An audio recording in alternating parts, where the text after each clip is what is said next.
So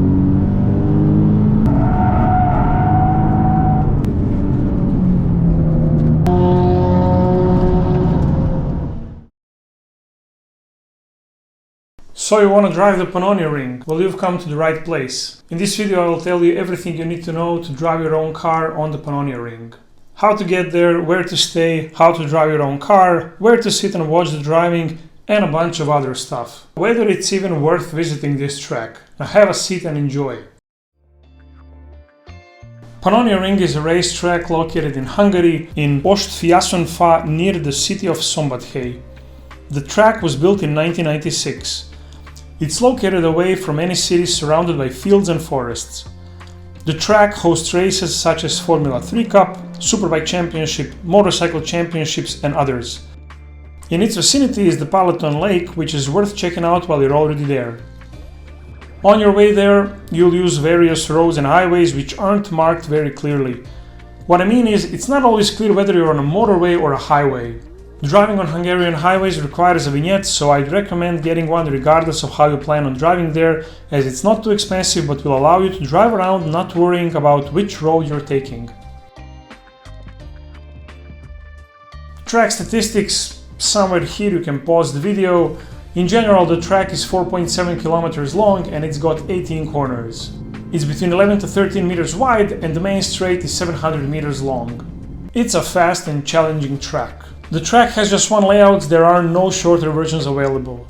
The track usually runs clockwise, but this is one of the rare racetracks in the world that's also homologated to be run in the opposite direction, in this case the counterclockwise. I'm not familiar when you can actually drive it in the opposite direction, but you can always contact track officials and get that information. Corners on the track are mostly fast, but there are some slower ones as well. Generally the track is very flat with minimum change in elevation, with just one noticeable dip in height. Curbs are very small and can usually be run over. Lap time for a car is somewhere around 2.5 minutes. There are no hidden bumps, weird drainages, curbs or holes, but there might be small poles sticking from some of the corners on the inside. If you need to refuel, gas pump is available on the track and they do accept credit cards if I remember correctly. Important to note, when I was there paying for the open pit lane, they did not accept credit cards and you needed to have cash, which meant I needed to go to the ATM and the nearest one was 10 kilometers away. During the open pit lane day, slots were divided in half an hour, so 30 minutes for cars and 30 minutes for motorbikes. There was a lunch break around 1 o'clock for 1 hour for everybody to take a break. Entering the pit from the track happens on the last corner, you go a bit deeper on the right side and you're there. Meanwhile, entering the track from the pit is done on the main straight, you will merge onto it before the first corner, so be very careful of the oncoming traffic. So let's take a look at one full lap. Now this lap begins here on the main straight. This is the 700 meter long straight where you will probably reach somewhere around 200 kilometers per hour. You have to brake hard, but the right turn is very open and you can take it very wide. So early apex you got a long run out, then you can brake hard and the next corner is very sharp right. Here you have to take it easy, but then you go flat out because the next corner that's coming out is going to the left and it's a very open corner. You could almost take it flat out depending on your cars and tires, and then it's followed by a sharp left. Now this left, if you brake late and if you don't be careful with your weight transfer, it's going to kick the back out, so be careful about that one. And now you proceed on to another straight. This will be followed by a very long 180-degree right turn. I'm not sure how you're actually supposed to take this one, whether it's like a double apex or you just keep on the inside, but you can try to figure it out for yourself. Now we keep left, we'll have our right and then left corner, so you will enter here as late as possible because it will be better for the next left that you're about to take. The first left you take early apex, you go a little bit out, and then you have another left corner that goes in. After this one you want to keep on the left side. The right one is a flat out corner after which you need to really brake hard. I didn't use all of the track here. You then go on the inside, right side, and you've got another right corner here. Okay, after this one we got the left one where you should go flat out if you can. Here is the only dip in height in the track. After this one, you've got a right corner for which you need to at least lift but already brake, and then a really sharp left hand corner where the back will kick out very often depending on how you drive. My car here is set to a pretty slippy setup, so my suspension is all over the place here. Then we got a couple of right hand turns, so a right one here, and now this was a 90-degree turn, and now you got two right hand corners, after which you will go on to the main straight. So take these as fast as possible because they will probably be the most impactful ones on your lap. And we're back to the finish line.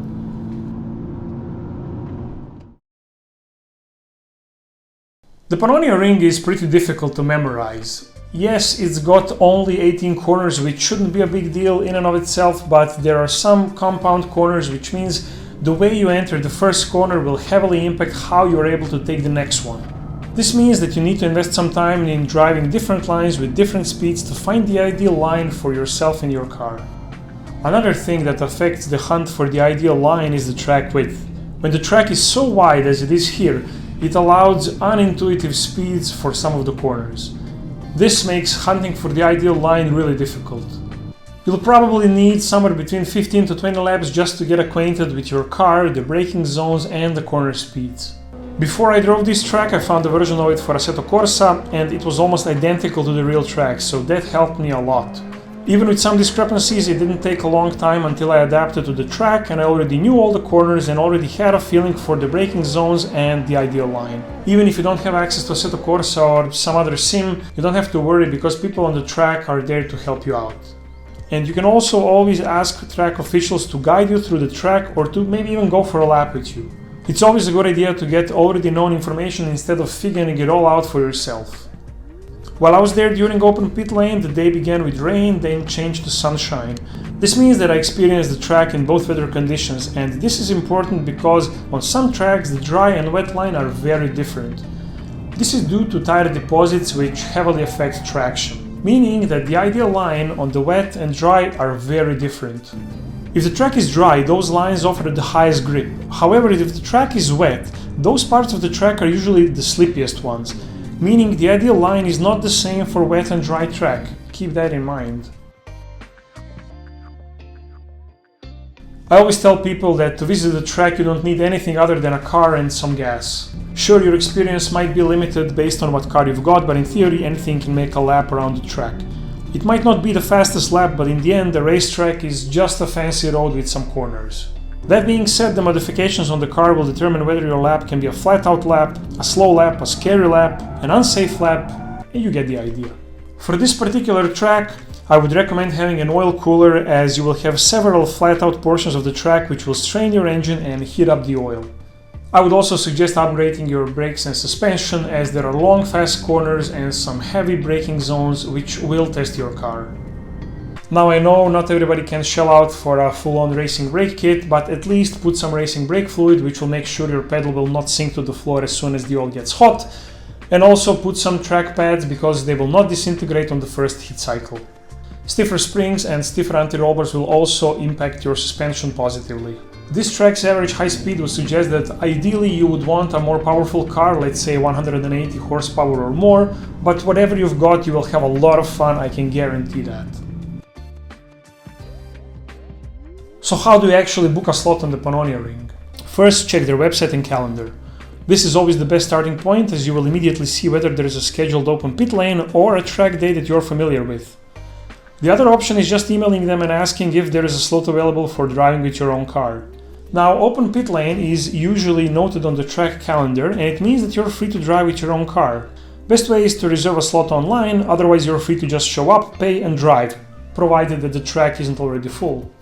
Driving the track day is the other option. For this you will need to know somebody who will put you on their list. A track day just means that a group of enthusiasts have booked the track for the whole day and then the people who are on their list are going to drive with them according usually to their own rules and to their prices. The third option, which I didn't see on the Pannonia Ring, is rent a supercar. That's usually available on many tracks where there are organizations from which you can rent their cars and take it for a lap or a few. I didn't see this option on Pannonia Ring, but you can always email them or ask the track officials if this is an option, if this is what you want to go with. Now, before you book a slot, make sure to just check whether your car meets all of the prerequisites that you need to have fulfilled in order to be able to drive the track. So each track has their own prerequisites for actually driving on the track. It might be a helmet, a tow hook, or something else. Usually it's one of these things. On Pannonia Ring, they only mandated the use of a helmet. Just make sure to check that you've got everything set up before you go to the track. Now, I would argue that driving to this track is actually more dangerous than driving on the track. The road to the track was full of potholes, crappy tarmac, and if anything, it's more likely to damage your car than the track would. Driving on the track in general is one of the safest environments for you to try out your car in controlled conditions, and this track in particular is a really safe environment. The Pannonia Ring is known for being one of the safest racetracks in the world, as its dive zones are up to 150 meters long. So even if you do make a mistake, you're not likely to smash into a barrier. Still, always remember, on any track you may encounter complete rookies that are super slow, as well as hardcore racers that will just fly past you. Always note your surroundings, check your mirrors, and don't forget, it's a track day, it's not a race, so take it easy and stay safe. Now let's say you just want to watch some action, maybe you have just finished your driving, so where do you sit and where do you watch? On Pannonia Ring there aren't really that many places to view from. There are viewing points above the pit or paddock, but you need binoculars to really enjoy watching some corners, as most of the track doesn't have typical viewing stands. There aren't many spectator zones, and while you might be able to go to a specific corner, because of long dive zones you will be far from the action. If you bring company along and you're driving, have them watch you from the rooftop or maybe join you for a lap. So what are some of the good and bad sides of Pannonia Ring? Now the best side is of course the track itself. There are a lot of dive zones that are huge, and I really believe that if you were to spin out because you misjudged the corner or you completely screwed up, you're unlikely to hit anything. It's an excellent track for beginners, as it will teach you how to drive both fast and slow corners. Another great thing is that it's available throughout the year. There is an open pit lane basically every month, so if you want to drive the track, it shouldn't be an issue to find a slot. Now the first downside might be that it's a pretty complex track, so 18 corners might be a bit difficult to memorize for a beginner, and because of its huge width, it's really challenging to find the ideal line and determine a corner speed. Now you might think this is counterintuitive, but the wider the track, the more difficult it is to find the maximum corner speed and the ideal line. The second downside I already mentioned, lack of audience stands. You don't just get to grab a beer and sit on the corner or a chicane and enjoy the view. As mentioned previously, the track is located far away from any city or town, so if you forgot cash like I did, you're looking at a 20-kilometer round trip. Keep this in mind and make sure you're prepared and you've got everything you need to be on the track. During the lunch break, there was a very good restaurant near the track with good food, and the prices were very reasonable. But then again, prices are generally reasonable in Hungary. Going to the track, my suggested approach would be to book a hotel in maybe the town of Szombathely. You can try some local cuisine and beer, and then the next day you can go to the track. In conclusion, Pannonia Ring is a hidden gem that is wrongfully ignored. It's one of the best tracks that you can drive with your own car. I really can't wait to go there again and drive that track again. See you soon, until next time.